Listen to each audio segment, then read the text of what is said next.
Bom dia a todos e a todas. Nossa satisfação de estarmos aqui nesse nosso primeiro congresso, discutindo o início do nosso partido.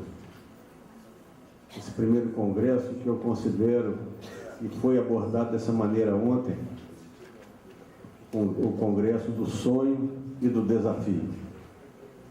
O sonho que une a todos nós na construção de uma política diferente, uma política que venha atender aquilo que a população brasileira quer de nós políticos, partidários ou simpatizantes. Uma política que hoje, todos nós sabemos, está totalmente desacreditada em função daquilo que se vê no noticiário brasileiro a todos os dias e a toda hora. E o desafio de não sermos o mesmo do que já está aí. O desafio de construir uma proposta para um Brasil inteiro. Uma proposta que atenda aos interesses da população brasileira. Uma proposta que surge num momento de crise econômica, de crise política, de crise ambiental, que torna esses desafios quase que intransponíveis. Mas eu tenho a certeza que nós da rede temos e teremos solução para esses grandes problemas nacionais. Vivemos uma crise hídrica sem precedentes. E com certeza 2016 tornará mais evidente. Os mananciais daqui da região sudeste estão abaixo dos níveis do ano passado e teremos obrigatoriamente um grande problema a ser enfrentado. Uma crise política na qual o presidente do Senado e principalmente o presidente da Câmara Federal, mesmo diante de evidências claras de mau uso do recurso público, teima em permanecer no cargo. Eu não quero aqui dizer que ele tem que ser cassado. Isso cabe à justiça. Eu quero aqui dizer que se espera, pelo menos, que diante das evidências apresentadas, que ele se afaste do cargo de presidente da Câmara Federal. Nem isso está acontecendo. Vemos, infelizmente, a cada dia, denúncias de corrupção se alastrarem por todo esse país. Então nós temos esse grande desafio de trazer uma política nova, num cenário totalmente alterado pelo pensamento de determinadas pessoas. E temos também um outro desafio maior, em termos de política nacional, que é exatamente sabermos lidar com as diferenças no pensamento político, sabermos lidar com o que a Firjan representa para o Brasil em termos da grande indústria, sem desvalorizar, como falei ontem, o nosso objetivo principal, que é o pequeno empreendedor. Sabemos entender o agronegócio como parte significativa da economia nacional, mas não deixarmos de ter como prioridade o agricultor familiar, responsável pela alimentação da maior parte desse país. Então, saber lidar, transitar entre essas duas correntes é essencial para nosso partido. Pensar num país que tem que crescer com sustentabilidade é essencial para o nosso partido. Então, esses são os nossos desafios que eu tenho a certeza que saberemos enfrentar com a maior qualidade. Hoje, temos a presidente Marina Silva como nossa referência nacional. Mas é importante que se construa um partido acima dos nomes. Se nós queremos continuidade nossa, a continuidade do nosso partido e a continuidade do nosso pensamento político, e eu tenho certeza que falo aqui pela presidente, é necessário que se construam novas lideranças que façam com que essas ideias políticas avancem e avancem com a qualidade que nós queremos. Dentro do nosso princípio maior, que é o respeito à ética, respeito ao compromisso com o dinheiro público, respeito com aqueles que são os entes menos favorecidos pela nossa sociedade, que devem ser prioridade nas nossas políticas públicas. Respeito o nosso pensamento por uma escola pública de qualidade, respeito pelo nosso pensamento por uma saúde pública que atenda realmente aquilo que a Constituição brasileira determina, que a saúde é um bem e um direito de todos. Então, tudo isso, todos esses desafios têm que ser enfrentados por nosso partido. E eu tenho certeza que todos nós que estamos aqui temos esse mesmo objetivo, temos essas mesmas forças que vão fazer com que essas bandeiras de luta sejam validadas por todo esse país, como Marina Silva tem mostrado em todas as suas falas públicas. Nós estamos construindo o realmente novo. Novo não por estar sendo criado agora, mas novo pela nossa vontade de lutar por esses ideais. Então eu agradeço a todos vocês de estarem aqui. Estamos construindo o futuro desse país, eu tenho a certeza disso, e o futuro desse país está na mão de vocês, militantes, vocês que acreditam nas ideias de Marina Silva, e com certeza seremos vencedores.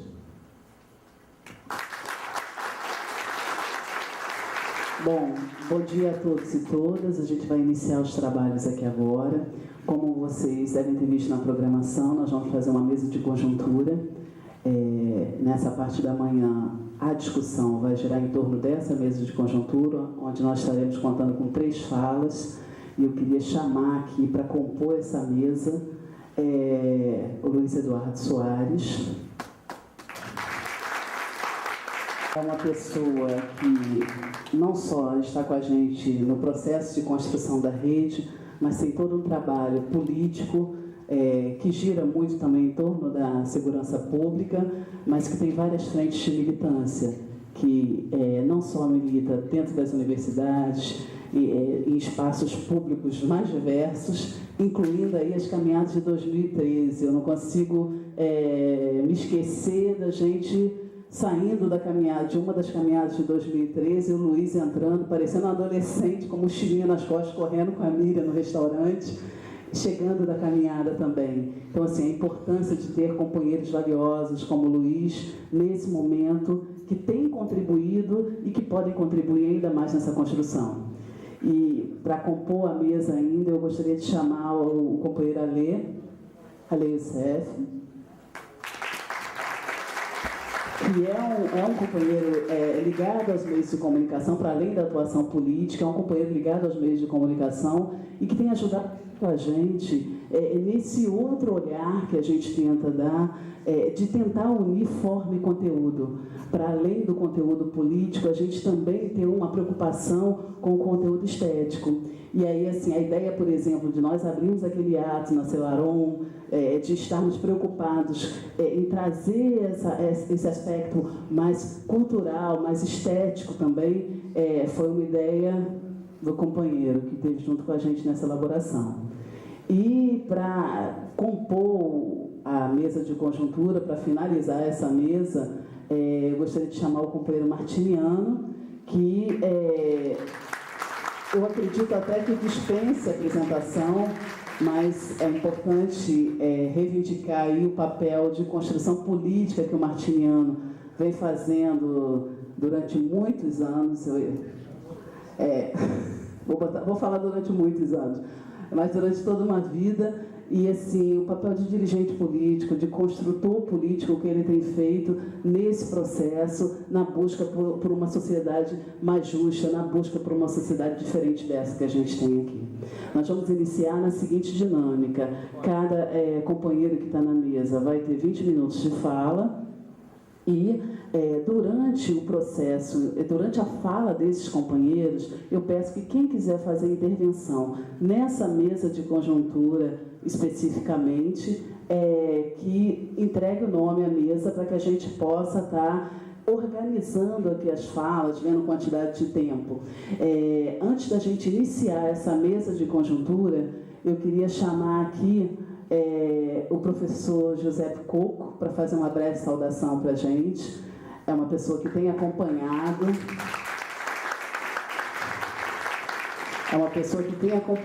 a gente em diferentes discussões, uma referência internacional em ciência política, professor da UFRJ, e que com certeza merece estar nesse espaço aqui e falar um pouco para a gente sobre todas essas reflexões que a gente vai estar se deparando agora, e também o desafio que é a construção desse novo processo. Então, ele vai fazer uma breve saudação para a gente. Bom, então, bom dia a todos, e lá vou eu abrindo aqui a mesa. Então, um papel,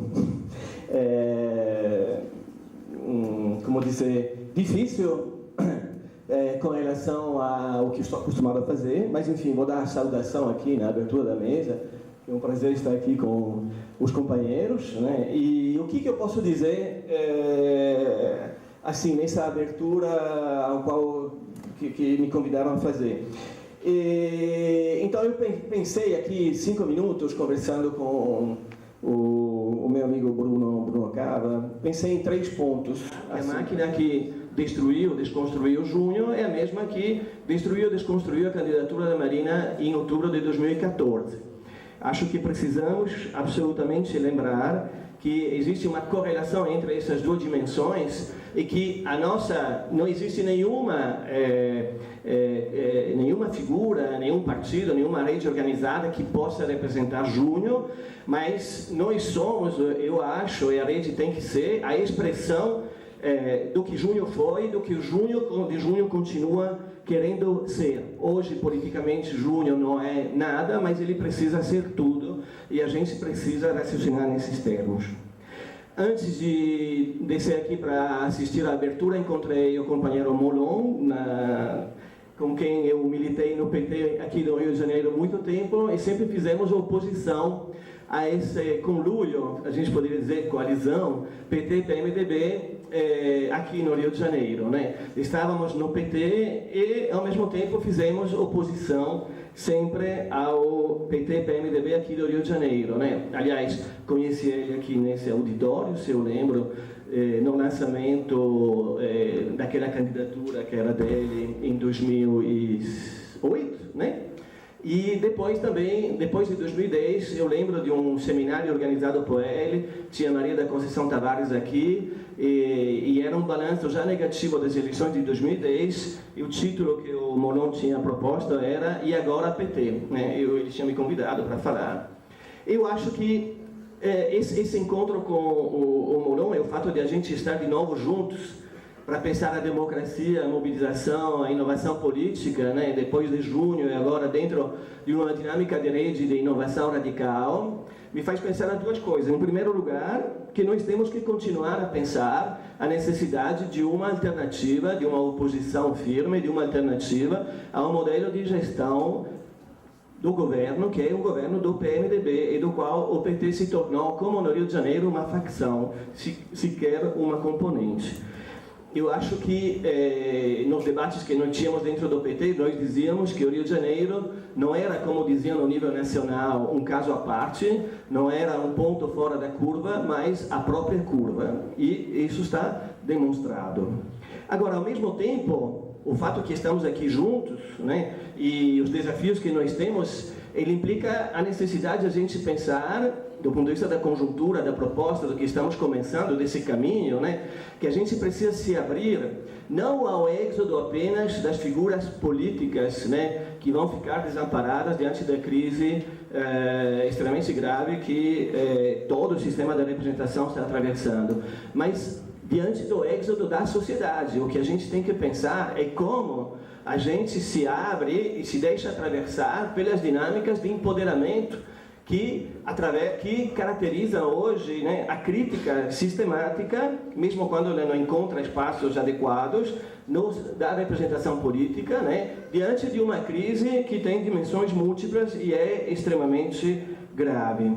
Então, o que nós precisamos é exatamente pensar, por um lado, a crítica desse governo elitista, falido, antipopular, e ao mesmo tempo como o popular, o pobre hoje se organiza dentro de dinâmicas novas que tem que caracterizar a própria realidade da rede. E aqui vou terminar essa saudação, essa pequena apresentação, comecei falando da Marina, falando da antecipação que a Marina teve, do papel que ela importantíssimo que ela teve e ela tem, do que foi a importância de a gente ter resistido a essa máquina de moer que foi a campanha eleitoral mentirosa, mistificadora, esse falso binarismo construído em outubro de 2014, né? E com o fato que todas as críticas moralistas que o PT recusa para si mesmo foram usadas de uma maneira cínica contra a candidatura da Marina e funcionou inclusive no âmbito intelectual, no âmbito universitário, naqueles âmbitos que deveriam ser mais suficientes. E com isso queria terminar, falei demais eventualmente, e desejar um ótimo trabalho para a mesa e para todo mundo. E valeu, obrigado.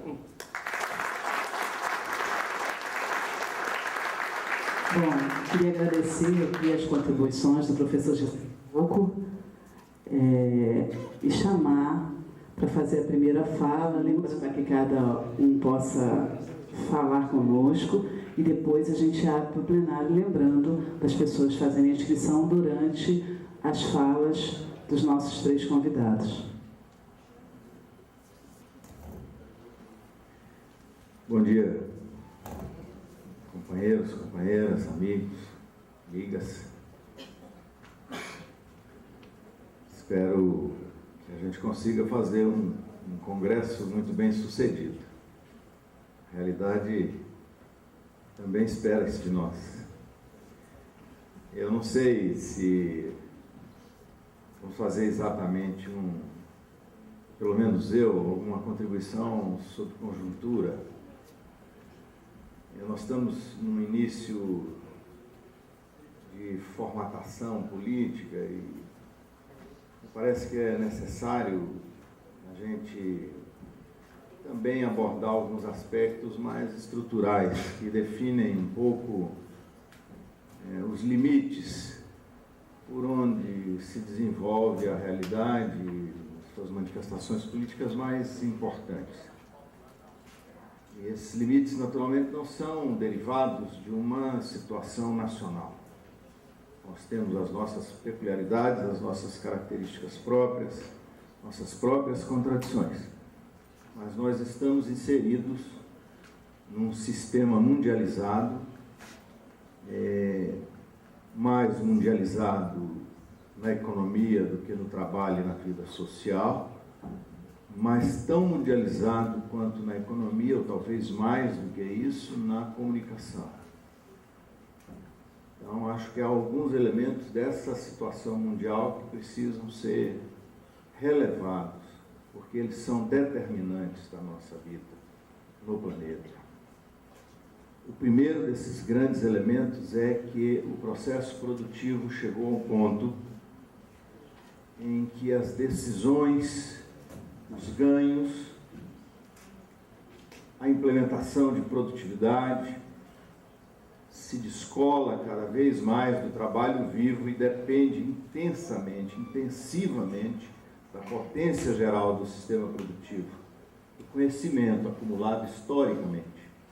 O peso das gerações passadas nunca foi tão intenso sobre as gerações vivas como é hoje. E esse peso se manifesta num acúmulo de conhecimento, que se transporta para a esfera produtiva, quando se transporta, causando impactos extremamente decisivos, violentos. Sequer pode se transportar de maneira geral. Se nós imaginássemos uma aplicação sistemática do conhecimento já empregado nos setores de ponta da economia, não sobraria trabalho e nem haveria mercado. Se produziria tanto, com tão pouca gente, que não sobraria trabalho e não haveria mercado. Em relação a esse tema, há um elemento que nós precisamos colocar em relevo, que é um questionamento. Até quando será possível impedir, pela gestão do capital, que essa riqueza acumulada, que essa potência efetiva, que esse conhecimento incorporado por gerações, milhões e milhões de anos, que isso seja de fato universalizado em nossas vidas. Esse é um elemento muito importante. Acho que é um outro, segundo elemento, que diante dessas condições, o capital, que já não é capital produtivo, é muito importante isso, capital que é apenas dinheiro, já é maior do que o capital que é capital. Tem mais dinheiro volátil que, para se valorizar, precisa de mecanismos artificiais do que dinheiro aplicado no processo produtivo. E por que esse dinheiro não pode ir para o processo produtivo? Pelo primeiro elemento que eu levantei. Esse dinheiro não vai para o processo produtivo trabalhar em formas atrasadas, subalternas, de desenvolvimento econômico, de produtividade, de padrão de organização da produção, da competição internacional, da gestão, do controle, etc. Então, esse dinheiro não pode se transformar em fábricas, não pode se transformar em produção agrícola sustentável. Ele não pode porque, diante da riqueza que ele maneja, da potência que ele pode manejar, isso é incompatível com o sistema capitalista. Envolvidos, os países centrais, pudessem viver alheios ao impacto que provocam nos seus próprios países, com o empobrecimento da mão de obra, e levam essa tecnologia de ponta para trabalhar com mão de obra extremamente barata, manejamento simples do processo produtivo, e com isso reduzem as condições salariais nos Estados Unidos, na Europa, nos países desenvolvidos. Você acha que a crise na Europa é derivada de uma abstração, de um problema fiscal na Europa? A crise que os Estados Unidos viveram e vivem ainda, de 2007 para cá, é por um problema circunstancial de gestão, é pelo deslocamento dessa potência produtiva que vai se juntar a um setor de trabalho internacional que tem menos acesso à sua remuneração. Um setor mais barato para a reprodução e compensa as taxas de lucro desse processo tão avassalador. Em contrapartida, as pessoas dos países periféricos tentam adentrar para buscar melhores condições de sobrevivência nos países onde elas estão postas. É um movimento absolutamente contraditório. E, ao mesmo tempo que eleva as condições de trabalho, é inegável isso, a China é um exemplo característico. Se eleva as condições de trabalho, as condições de assalariamento em países periféricos, reduz essas condições nos países centrais e opõe a classe trabalhadora da periferia, chamada periferia do mundo, dos países em desenvolvimento ou subdesenvolvidos, opõe essas demandas desse contingente da humanidade às condições de vida dos países desenvolvidos. Esse é um problema gravíssimo. É por isso que nós assistimos, às vezes, de modo pouco compreensivo, a xenofobia voltando de modo intenso e expressões fascistoides crescendo em países que foram os precursores da consolidação da democracia, do respeito à diversidade, aos direitos humanos. Esse quadro não me parece que vá se desvanecer com rapidez. Eu acho que isso baliza para que rumo se deve orientar a política econômica. Acho que é um outro elemento muito importante nisso. Se as duas mercadorias que determinam o movimento do capital no mundo são o dinheiro e a segunda mercadoria, a imagem, mas não é uma imagem qualquer, é a imagem daquilo que pode manter a valorização do dinheiro, que é a imagem da realidade objetiva, As fortunas vão e vêm em função da imagem que se vende da realidade. A percepção da realidade concreta não é feita mais pela maioria das pessoas trabalhando na fábrica ou vivendo empiricamente os seus contatos na sua comunidade, na sua tribo, mas é a visão de mundo que é vendida e disputada todos os dias pela manhã, logo de manhã. Bom dia. Como é que está o mundo? O mundo está assim, o dólar está assado, as relações estão desse tipo, as manifestações têm esse conteúdo e a realidade é essa, porque o dinheiro não é mais lastreado em nenhum tipo de base material, a não ser na própria confiabilidade, na subjetividade humana. Portanto, são as duas mercadorias mais valiosas, o dinheiro e aquele que a sustenta, que é a mercadoria da visualização da realidade. Isso nos impõe uma outra lógica, que é a disputa de valores. Nós estamos numa época em que, para mexer com a disputa da base material, é preciso ganhar primeiro os valores. E não se ganham os valores apenas com a imagem. Os valores se ganham com a imagem de um valor que é exercido na vida. A imagem que tem que ter ancoragem concreta e que possa se traduzir como instrumento de disputa de uma nova hegemonia. É uma verdadeira guerra de princípios, uma verdadeira guerra de valores que se estabelece a cada dia.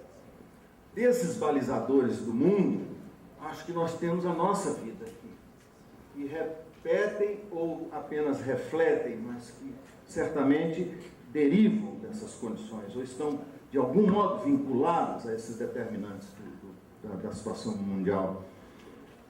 Posso tomar uma aguinha? Acho que tem um elemento no Brasil que é muito importante, vou falar brevemente dele.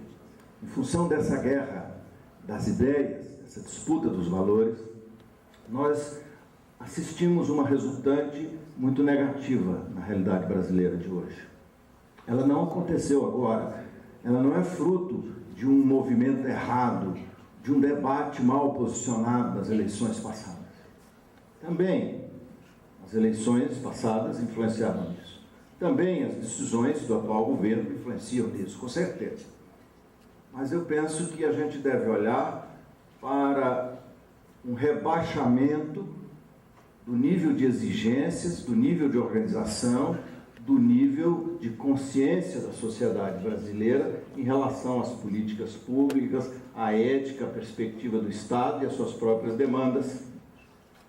Resultado de um longo período de disputas em torno do destino da democracia no Brasil. Segunda coisa, a segunda questão que eu quero ressaltar em relação à nossa realidade, é que, aliada a esse processo de construção desse padrão de reflexão, de valores, de consciência, nós tivemos a consolidação de uma disputa política no interior, no âmbito do mesmo projeto. A consolidação da polarização PT-PSDB não é uma consolidação passageira. É uma construção sólida, estratégica para o regime político e para o sistema econômico brasileiro.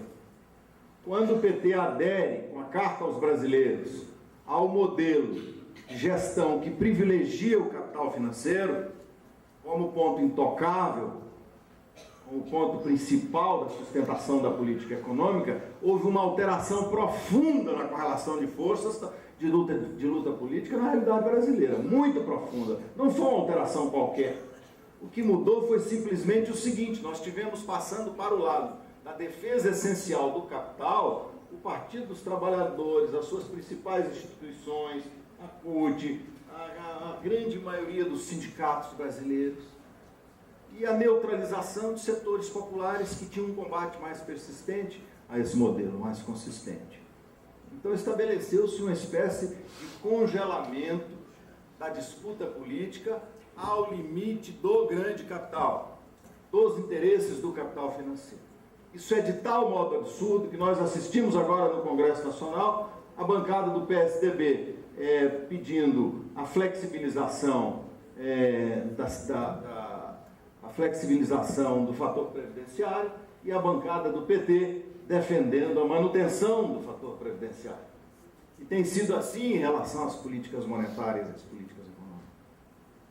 Então, penso que em relação a isso nós temos que ter uma posição muito consistente. Os 20 minutos passaram, eu vou abreviar aqui as as minhas conclusões, evidentemente não são apenas uma abordagem sobre conjuntura em si. Acho que há elementos estruturais nessa realidade brasileira que nós precisamos tocar. Mas estes elementos são os determinantes dessa disputa que nós estamos vendo agora, da crise política que nós estamos vendo. Quais são os horizontes que essa crise política nos apresenta? Me parece que é muito importante, em primeiro lugar, nós determinarmos o seguinte, compreendermos o seguinte. Nós estamos diante de um cenário de agravamento brutal. Não tenhamos ilusões com isso. O ajuste econômico, nós vamos ter uma queda do PIB de 3%, pelo menos esse ano, pode ser mais.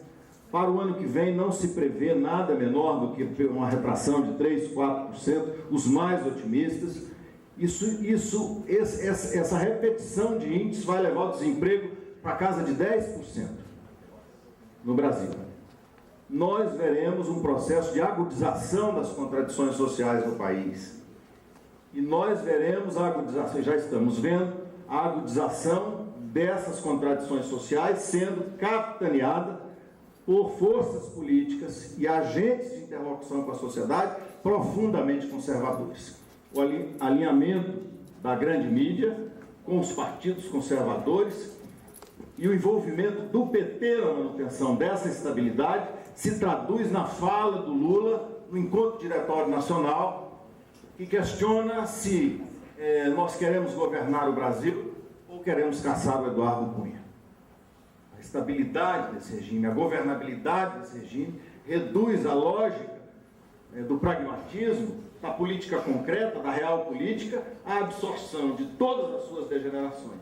E é uma perspectiva de ajuste econômico colossalmente brutal, que implicará em maior segregação social, redução das condições econômicas, destruição ambiental. Nós estamos vendo os retrocessos em relação à questão ambiental, à questão das nacionalidades, à questão da mulher, como consequência desse processo. Portanto, a situação em que a rede se encontra e o Brasil se encontra não é uma situação extremamente favorável. É uma situação muito difícil. Uma situação que é preciso articular as forças capazes de resistir a isso e reposicionar uma agenda de resistência de caráter popular, orientada por uma alternativa econômica e política e ambiental e institucional que dê conta de responder a esses ataques. E me parece que o eixo central dessa resposta é a questão democrática. Qual a democracia que nós queremos? Esse jogo, esse aparelho institucional estabelecido no Brasil, que condiciona os processos eleitorais à mercantilização da política, efetivamente não permite. Eu vou compartilhar com vocês a minha visão do Brasil. Quando a gente chega a uma certa idade, a gente se faz a pergunta sobre o que a gente aprendeu na vida, sobre o país, sobre a sociedade, sobre a cultura, etc.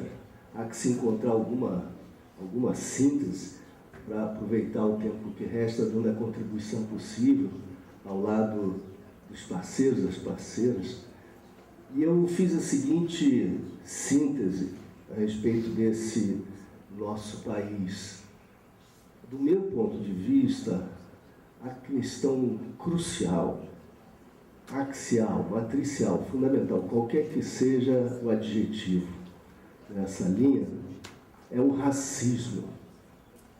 Isso vincou a história brasileira e enquanto nós não formos capazes de reconhecê-lo, esse é meu ponto de vista, evidentemente não tenho a pretensão de ser dono na verdade, quando nós não formos capazes de reconhecer a magnitude, a dimensão, a profundidade, a escala desse corte, essa fratura, desse apartheid, nós vamos ter dificuldades em avançar, em superar, resolver o problema.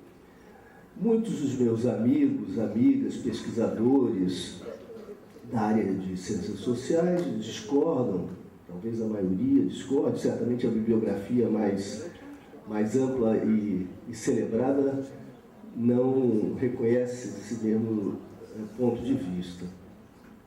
se destacam as classes sociais, as desigualdades sociais, definindo o racismo como uma derivada, como uma espécie de consequência. Eu não nego, claro, as diferenças, desigualdades profundas entre as classes sociais, os grupos sociais, essas desigualdades são fundamentais. Mas ocorre que no Brasil, como nós tivemos 4 séculos de escravidão, as desigualdades encontraram esse molde.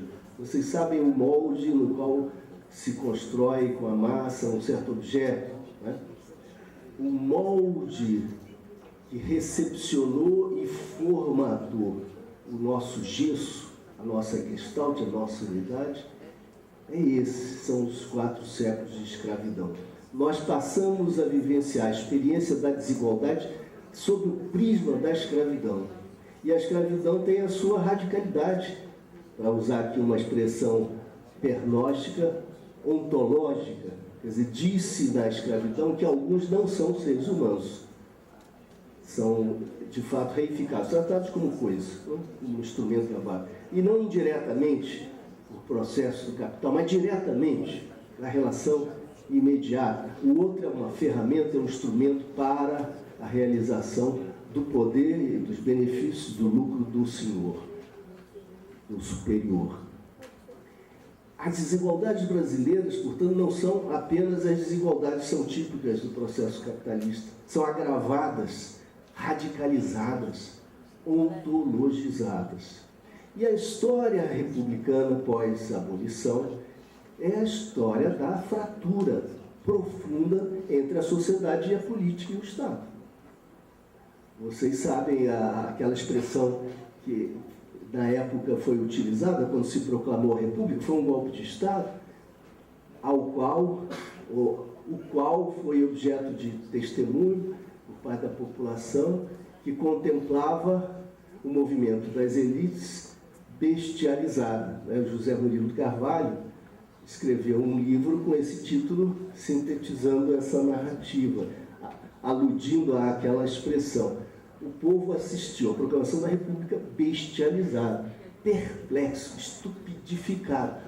Isso marca bem essa distância. Logo depois nós tivemos um fato que é conhecido por todos, a revolta da vacina, que era a resistência popular a essa intervenção do Estado, que por mais racional que fosse em nome da saúde pública, interferia no espaço doméstico, na privacidade, no corpo mesmo do indivíduo. Isso foi considerado um assinte, uma agressão, uma hostilização, e a manifestação indignada era mais uma expressão da distância colossal que separava os sábios iluminados do poder da experiência popular.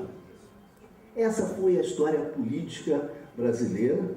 Houve momentos especiais de reversão, de conexão entre a experiência popular e o teatro político.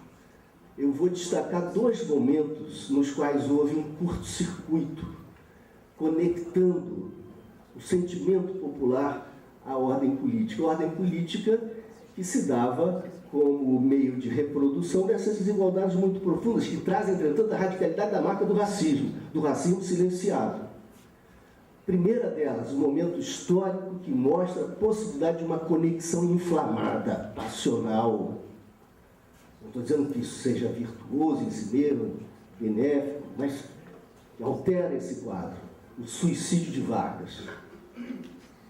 Esse homem já estava praticamente abandonado, pelo menos assim se percebia, pela opinião pública, que era considerado parte de um conluio de corrupção, de uma política degradada, etc.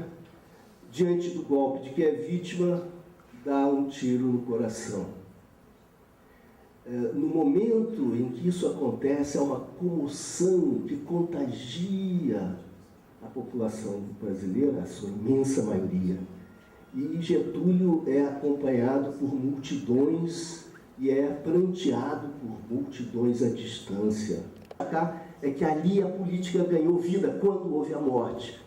E por que isso aconteceu? Porque normalmente a distância entre a política e o sentimento popular, a vivência popular, se dá pela desconfiança, o descrédito, a suposição de que os operadores políticos são corruptos. Corrupção aí tem um sentido muito mais amplo. Não apenas se apropriam de dinheiro alheio, de verbas públicas, mas mentem, são farsantes, manipuladores, demagogos, populistas. Eles jogam o jogo de cartas marcadas numa lógica que é distante daquela real vivida pela população.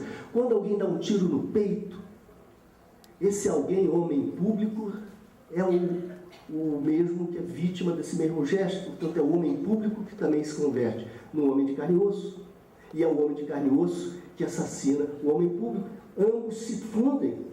Não há mais a distância entre o homem político, manipulador, e o homem físico, cidadão. A morte os associa, os confunde, os sobrepõe. É uma figura só. Ali é a sinceridade, é genuíno o gesto. O gesto não admite manipulação, mentira, farsa. O gesto é aquilo que se mostra, é o resultado que produz, é o suicídio. O ser público e o ser privado se sobrepõem, se fundem na morte. É destino? Não, é virtude. É uma decisão, a decisão pela honra, decisão pela integridade, e um gesto político histórico que adia o golpe por 10 anos, como nós sabemos. O golpe houve, mas houve as reversões, e a população se conectou com a liderança política de uma forma imediata e profunda. Segundo momento, a morte de Tancredo. De novo a morte. Esse momento em que não é possível ser utilitário, manipulador, não é possível jogar o jogo do próprio interesse, não é possível tornar a política mercadoria, não é possível mercantilizar esse jogo. É necessário que o discurso seja sensível, percebido, que o corpo, a matéria e a ideia se fundam, se sobrepõem. Tancredo não era um líder carismático. Tem alguma equidade aqui, né? Tancredo não era um líder carismático. Quem o conheceu sabe que ele era admirado como um operador político, muito hábil, etc., merecia lealdades diversas, mas ele não encantava as massas. Quem o ouviu em praça pública, como nós, né, sabe disso. Ele ainda falava como os cantores anteriores a João Gilberto. Ele não incorporou a estética coloquial. Ele não falava como nós falamos, ele cantava brasileiras e brasileiros. Tem esse movimento. E repetindo, reproduzindo Getúlio, a estética de Getúlio. Bom, esse homem que não emocionava, apesar de sua importância, sofre aquele mal súbito, é internado, vocês sabem a história, no momento mesmo em que se preparava para assumir o poder. Era uma trajetória de triunfo interceptada subitamente, dramaticamente, por um acidente. A população acompanhava com alguma emoção, mas a extensão do Calvário aproximou-o do paradigma de Cristo, da mitologia do sofrimento, do padecimento de Jesus Cristo, e ele se converteu num santo popular, e quando faleceu, foi pranteado como uma deidade, né, como uma liderança carismática, como se fora uma liderança carismática. Foi um momento em que a população se conectou com o processo de transição política, de alteração do poder, de transformação, de uma maneira muito vívida e profunda no plano da simbologia. O que aconteceu com esse patrimônio extraordinário de credibilidade, de legitimidade, de emoção positiva? Para que se destinou todo esse capital político? Para a liderança civil da ditadura. Sarney herdou o patrimônio da legitimidade, que então se degrada. Vejam, dois momentos históricos preciosos. Mas por sua excepcionalidade, por inverterem ambos as conexões usuais, nós ficamos diante do que é frequente. A degradação da representação, a distância entre política e vida social. Junho revela o cadáver insepulto da representação falida. Não há novidade em nossa história. Júnior performaticamente dramatiza, atualiza e revela a todos esse ato, essa fratura. E essa fratura tem a ver com essas desigualdades, com o modo pelo qual a política foi jogada no Brasil e com o racismo que torna essas desigualdades partes constitutivas desse ser histórico-social nosso. Então vamos na contramão, na contramarcha. E eu lhes falo de minha religião. Muita gente aqui tem religiões diversas, nós somos plurais. A minha é o tropicalismo. Então eu vou lhes falar de um dos meus santos, dos meus ídolos, Hélio Oiticica, 1965, a exposição Numã, Tropicália. Hélio apresenta para a perplexidade geral um objeto, uma coisa que se veste, feita para vestir, o parangolé. O parangolé é uma das categorias, dos conceitos, das experiências, das invenções mais geniais, mais extraordinárias da história brasileira. E não apenas cultural, ontológica, social, política. E eu gostaria que o nosso partido se inspirasse em Hélio Oiticica e fosse o partido de Hélio Oiticica, aquele que ele, redivivo, assumiria para si, os parangolés todos. O que era o parangolé?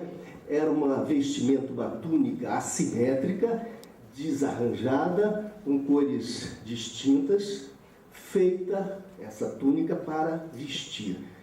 Qual a intenção dessa disparidade estrutural, dessas assimetrias todas? É que você, com o parangolé, para mantê-lo mais ou menos estável, não subjetiva apenas, pelo menos também a interpretação do autor. Essas ideias de Hélio têm muitas implicações se nós nos damos conta de que nós vivemos um país cindido ontologicamente, não só por classes sociais, suas desigualdades. Isso já seria muito mais profundamente pelo racismo não dito, silenciado. Por isso Hélio chamou da Mangueira aqueles que fazem o carnaval, chamou os sambistas da Mangueira e os convidou ao MAN para que eles vestissem os parangolés. Negros da favela no MAN foram proibidos de entrar. E eu costumo dizer, até para o nosso amigo Luiz Camilo Osório, nosso querido parceiro, que é diretor do MAN, que o momento mais extraordinário e rico, mais fértil da história do MAN se deu fora do MAN. Porque esses homens e mulheres, tendo sido impedidos de entrar, desfilaram nos pilotis, nas áreas contíguas ao MAN, mas no seu exterior. O que também dramatizava a exclusão, mais uma vez, espontaneamente. O processo se deu ali. E Hélio esteve nessa manifestação, participando da manifestação fora do MAN. A partir do tropicalismo, da Tropicália, nasce um movimento que tem algumas características. E eu uso aqui algumas referências do Caetano Veloso, que são absolutamente brilhantes. Ele dizia que esse movimento não dá lugar ao ódio, mas ao tensionamento, à crítica, à ironia, que esse movimento não é um movimento, se desfaz porque ele não tem a pretensão da verdade, da solução, do saber supremo. Ele se dá como uma possibilidade eventual de experimentação, que convida a experimentação. Se a experimentação é livre, estimula a participação, ela necessariamente se trai a si mesma como um movimento, porque o movimento supõe uma certa unidade, uma certa direção, e a ideia do tropicalismo era a ideia de que esse fosse um momento episódico, fosse um momento que se restringisse a algumas exibições, a algumas criações, e fosse logo superado pelo porvir, pelo que seria suscitado por sua existência.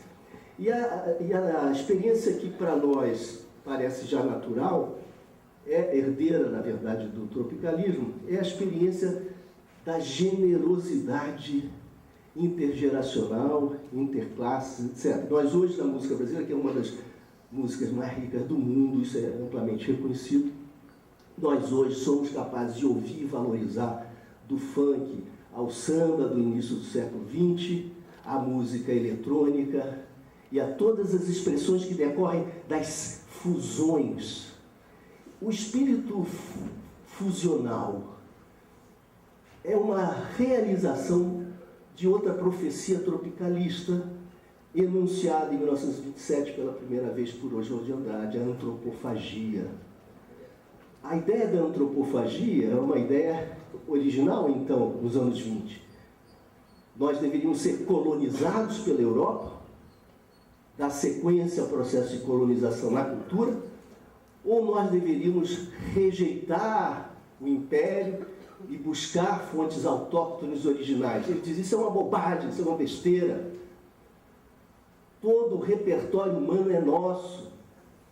Nós não seremos títeres, nós não seremos subordinados ao império, se nós formos capazes de utilizar, inclusive, os recursos do império, mas segundo a nossa sintaxe, a nossa fome, a nossa capacidade de digestão, de reprocessamento criativo. A ideia original da antropofagia é a da possibilidade da absorção, que submete o que é absorvido à lógica, ao desejo, à força criativa de quem devora. Nós somos devoradores. Ele dizia, a primeira grande realização da cultura brasileira foi a devoração coletiva de Frei Sardinha, pelos índios, pelo povo originário que sacramentalmente o devorou. Esse é um gesto dramático, simbólico da apropriação criativa. E a partir dos anos 60, com Hélio Oiticic à frente e todo o movimento que se seguiu, a antropofagia se sofisticou. Nós podemos defini-la não só como a apropriação do outro, submetendo-o à nossa lógica, mas a nossa metamorfose, porque comer o outro significa transformar-se no outro também. Transformar-se no outro, eu posso entender como transformar-se, ter a possibilidade de converter-se em alguém diferente, diferenciar-se de si mesmo. Esse ser para a diferença tem que ser regido não pelo dogma, mas pela dúvida, pela consciência da limitação de tudo que nós sabemos, das nossas construções. O que não significa a aceitação geral, relativista de todos os valores, ao contrário, mas significa a indisposição com as leituras canônicas, com os dogmas, que merecem sempre questionamento a todo momento, distribuindo entre todos nós a agência, a possibilidade de pensar, de agir criativamente. Nós vivemos processos de mutação, de metamorfose. Marina fala muito disso, porque a crise da qual falava Martiniano, que é real, com toda essa complexidade que ele mostrava, introduz outros elementos que devem ser também associados. A crise civilizacional, que não se reduz às questões econômicas e políticas. Além disso, nós temos outro ingrediente que é muito mais do que um problema ambiental, que é o limite do planeta, que vai impor fronteiras às possibilidades do capital e dos jogos econômicos alternativos. Então, nós estamos diante de um tempo exíguo para promover mudanças profundas, para sobreviver como espécie. Isso vai mais longe do que a radicalidade das transformações socioeconômicas e políticas, vai muito mais longe. Nós vamos ter de nos adaptar, de nos reinventar como sociedade para viver outra relação com o consumo, com a produção, com a valorização da economia, com os ajustes entre nós. Isso parece ficção científica, mas está ali na frente, muito próximo de nós. A crise hídrica de que falava o deputado Giulianelli com razão, é um sintoma já dramático, que vai se tornar mais e mais cotidiano, da gravidade da desertificação, das mudanças climáticas. Então nós vamos ter de lidar com transformações profundas. E o Brasil talvez seja dotado de virtudes extraordinárias, porque nós somos o país que inventou o tropicalismo e que faz face ao racismo e às diferenças ontológicas com a recriação de si mesmo, nessa mutação permanente, buscando jogar pontes que tornem audíveis outras vozes, que tornem inteligíveis outros discursos. Nós mesmos, como agentes, não só com a receptividade em relação à voz alheia, mas com a nossa própria capacidade de narração. E eu concluo, então, para respeitar o tempo. Estou em cima, né? Hein? Não fui tão longe. Eu quero lhes dizer que essa experiência de viver a criação com todos vocês, da rede do que ela será, me leva a um ponto crítico importante, e assim eu concluo. Eu passei metade da minha vida, mais 61, eu milito desde os 15, mais da metade da minha vida eu passei disputando palavras. Não é disputar, não estou me referindo a lutar com palavras, como dizia Drummond, né? Lutamos com palavras, a luta com palavras, a luta vã, mas lutamos, vamos nessa manhã. Não me refiro à luta com palavras, que é a nossa. Eu me refiro à disputa por palavras. Eu me diferenciava dos parceiros pelo nome que eu dava à minha utopia, pelo nome que classificava a minha teoria. Você é o quê? Socialista, democrático, autonomista. Então, eram nomes com sobrenomes, e se houvesse ali uma conjunção distinta, eu já não participava da mesma igreja, da mesma tribo. Eu passei a perceber que, em boa medida, as utopias se parecem. Em boa medida, as tradições judaico-cristãs, as tradições socialistas, as tradições autonomistas apontam para o sonho de que um dia seja possível a fraternidade entre os seres humanos sem Estado, sem coerção, sem imposição. A igualdade experimentada realmente por todos, em plena liberdade e autonomia. Será que alguém não é seduzido por esse sonho? Mas, na medida em que eu comece a dar nomes a esses sonhos e que eu desenvolva teorias a respeito, eu começo a me diferenciar. E nós sabemos na história da esquerda que o principal inimigo é o mais próximo. E nós vivemos a cisparidade. E vamos nos dividindo, e vamos nos dividindo. Vamos nos dividindo a partir da busca de identidade que se dá de forma, eu costumo dizer, totêmica, quer dizer, pela diferença. Não pela afirmação propriamente da densidade do que se deseja, do que se postula, mas pela diferença, pela distinção. Pelos jogos de diferenciação. Temos aí PT, PSDB, por exemplo, fazem esse jogo, mesmo quando coincidem no fundamental. Então, de meu ponto de vista, pode ser que esteja errado, mas essa foi uma lição para mim. Não me afastar do parceiro ou da parceira numa caminhada política, senão em torno de questões muito objetivas e concretas, que vão além da retórica, da teorização ou da postulação utópica. Então, se trata de sair do incêndio, nós estamos aqui, há um incêndio, nós precisamos nos ajudar, senão vamos morrer todos. O que é que nós podemos fazer para providenciar essa solução coletivamente? Essa é a questão-chave, sem a qual nós não podemos nem disputar o que quer que seja ali fora, e assim sucessivamente. É claro que nós precisamos de bússolas, de orientações, de mapas. É claro que nós teremos as nossas religiosas, ideológicas ou teóricas. Mas eu creio que haja muito a construir juntos, antes que essas distinções se tornem pertinentes, se tornem relevantes. E se nós pusermos agora as grandes questões de fundo, teórico-utópicas, para nos distinguir, para que se afirmem as nossas identidades, nós não seremos capazes de conviver, de produzir a unidade necessária para dar os passos imediatos de que o Brasil precisa. Eu acho, sinceramente, com toda a humildade que é imperiosa, que o Brasil precisa da rede. A questão climática se impõe, a mudança civilizacional tem de ser pelo menos objeto de reflexão política, com a possibilidade da agregação de todas as vozes e com o reconhecimento de que sem o enfrentamento das questões decisivas que envolvem o racismo e a experiência cultural estética, nós não avançaremos. Obrigado a vocês pela atenção.